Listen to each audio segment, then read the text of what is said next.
Hello, friends. I'd like to just take a few minutes and share some things that Spirit has prompted me to talk about. I know that this is a very delicate and sensitive time in our Earth's history, but I want to lend some hope and hopefully some clarity. The first thing I'd like to invite you to is to come to center. Come to center. So this means without all of the distractions, disruptions, all the static, all the noise, and just come to that place within you that knows, that is still and wise. The next thing I would like to invite you to is to open your ears, open your eyes with everything that's happening right now, and to engage your discernment so that you will see through that which is meant to scare you, and so that you will identify that which is truth, so that you can occupy only the truth and not the fear. The next thing I'd like to invite you to, although we are practicing some distancing, to enliven your communities. Enliven your community, whether that's the people who are of like heart, like mind. This could be extended family, in whatever way that you can engage them now, but enliven those communities. We cannot spend too much time away from each other. We need to be connected. We need to stay connected. We need to maintain and value and nurture friendships. We also need to uphold and to make strong the foundation of our communities. That's really the strength of all of us. That is the strength of the human race, our communities. And so enliven what you can when you can. I'd also like to let you know that we can bounce back. We have the power to do so. Keep that in your focus. Keep that in your heart.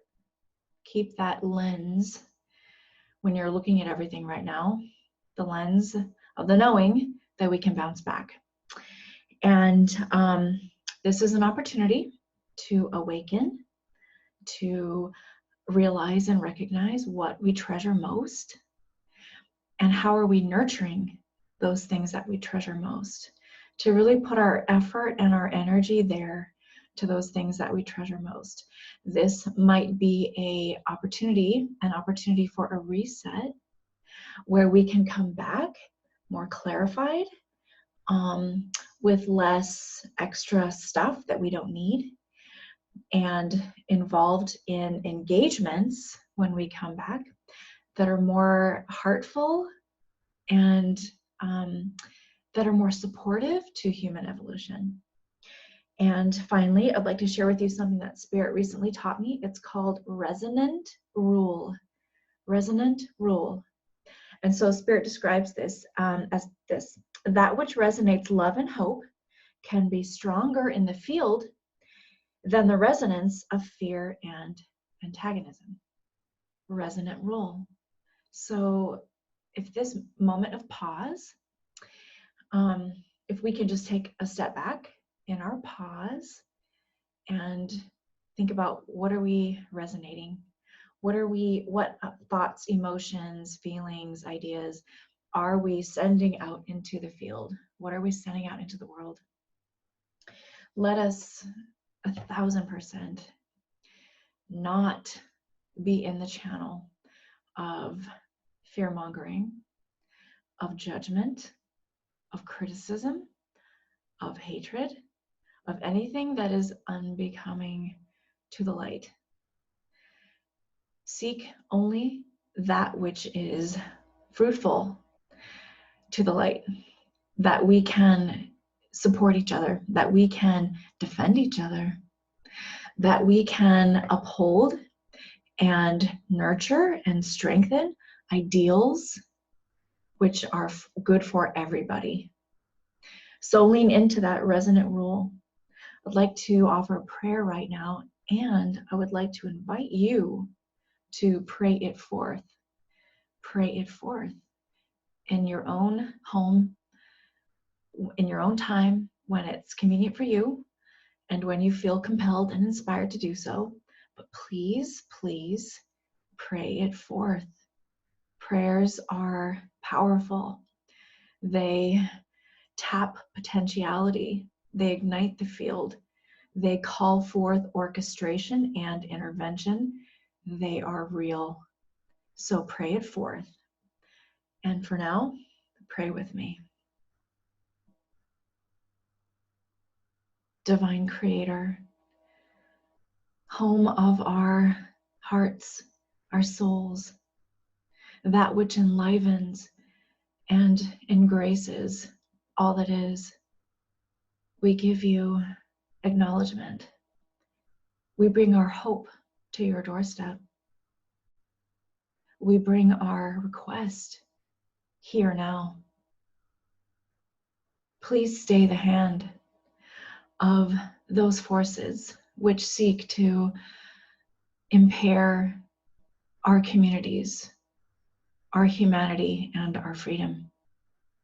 Please scale back. Please intervene and halt the disruption and harm of all virus. Please enable us with pure eyes to behold what is truth and what is not.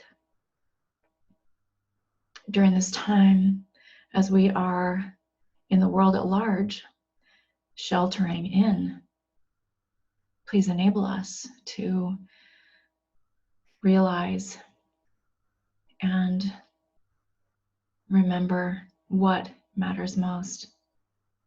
Please enable us to bear one another up, to create, to sanctify, to bless our homes.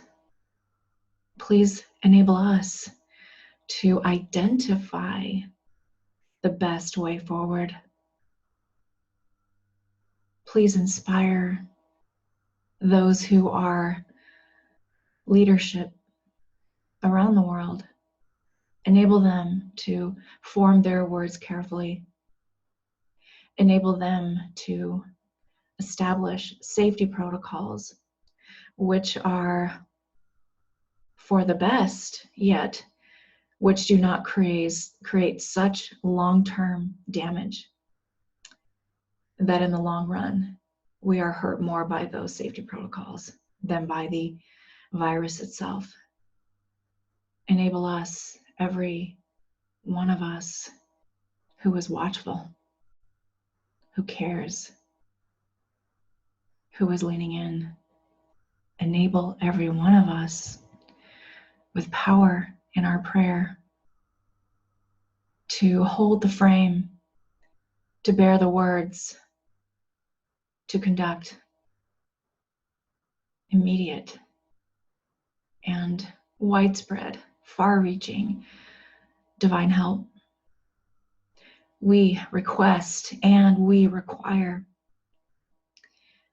divine presence at this time, protection at this time, and the stability to enable the human race to move into the coming years with grace, with idealism, with courage, with clarity.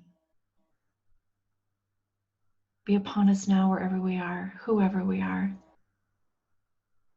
Strengthen us. Clear the field. Enable hope to fill our hearts. May it be so. Amen.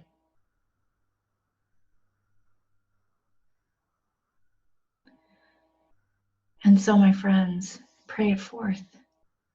It's up to you, and you can make a difference.